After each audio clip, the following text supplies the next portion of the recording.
ኤርትራ የፕሪቶሪያውን የሰላም ስምምነት ማፍረስ ምንም ፍላጎት የላትም ሲሉ የኤርትራው መረጃ ሚኒስቴር አስታወቁ። የኤርትራ ጦር በኢትዮጵያ ትግራይ ክልል አለ የሚለውና ተደጋጋሚ የሆነ በተወሰኑ አካላት የሚነሳ ውንጀላ ፍጹም ሐሰትና ግጭት ለመቀስቀስ ምክንያት መፍጠር ነው ሲሉ የኤርትራ ወታደሮች ሙሉ በሙሉ በሉዓላዊ ግዛታቸው ውስጥ ተሰማርተው ይገኛሉ ሲሉ አቶ የማነ ገብረ መስቀል ገልጸዋል። የኤርትራ መንግስት የያዘው የትግራይ መሬት የለም ሲል የኤርትራ ከፍተኛ ባለስልጣን ገልጿል። ጉባኤ ያካሄደ ህወሓት ምክትል ሊቀመንበር አማኑኤል አሰፋ በትግራይ መፈንቅለ መንግስት ተካሂዷል የሚባለው ፍጹም ውሸት ነው ሲሉ ህወሓት በጊዜያዊ አስተዳደር ያለውን የስልጣን ድርሻ ከማስተካከል የዘለለ አንዳች የወሰደው እርምጃ የለም አሉ። ህዝቡ በተሰባ ወሬ ወደ አላስፈላጊ ውዥንብር በማስገባት መሬት ላይ በሌለ ግጭት ውጥረት ውስጥ ማስገባት ኃላፊነት ከሚሰማው ፖለቲከኛ የሚጠበቅ አይደለም ሲሉም ተናግረዋል። ህዝቡ የሚያሰጋ ነገር በሌለበት ሁኔታ ገንዘብ ከባንክ ማውጣትና አስቤዛ ለመግዛት መሯሯጥ አይገባውም ሲሉ ገልጸዋል። በትግራይ ክልል ባለው ሁኔታ ነዋሪዎች ጦርነት ይቀሰቀሳል በሚል በስፋት ከባንክ ገንዘብ እያወጡ አስቤዛን በስፋት እየገዙ ይገኛሉ። አቶ አማኑኤል ህወሓት በፕሪቶሪያ የሰላም ስምምነት መሰረት ለፌዴራሉ መንግስት የሰጠው እውቅና በማጠናከር በመመካከር መስራቱን ይቀጥላል ያሉ ሲሆን ፓርቲው ባነሳቸው የጊዜያዊ አስተዳደር ፕሬዝዳንት ምትክ ከፌዴራል መንግስት በመተማመን አዲስ ፕሬዝዳንት ይመረጣል ሲሉ ተናግረዋል።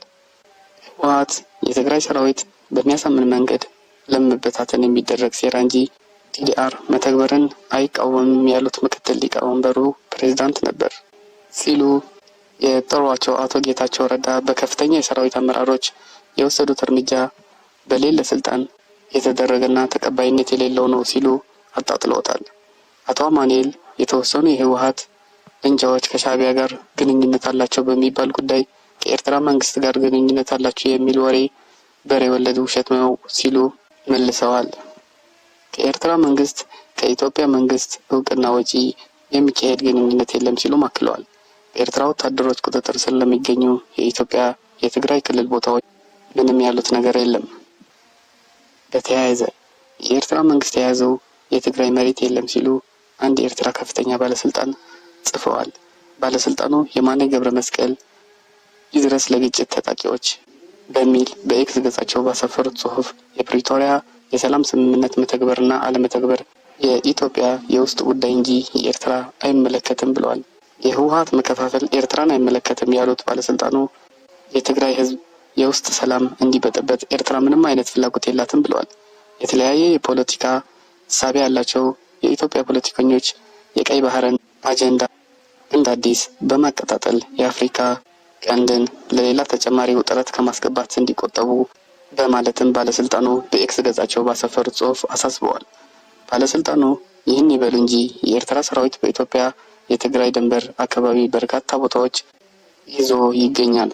በርካታ በትግራይ ምስራቃዊ ማዕከል ሰሜን ምዕራብ ዞን የሚገኙ ቀበሌ ገበሬ ማህበራት በኤርትራ ወታደሮች ቁጥጥር ስር እንደሚገኙ ደጋግመው የዘገቡ ለመቀሌ ቤተሰብ መረጃ የሰጡት አሁንም በመሬት ላይ እየተለወጠ አዲስ ነገር እንደሌለ የአካባቢው ነዋሪዎች በመጠየቅ አረጋግጠናል።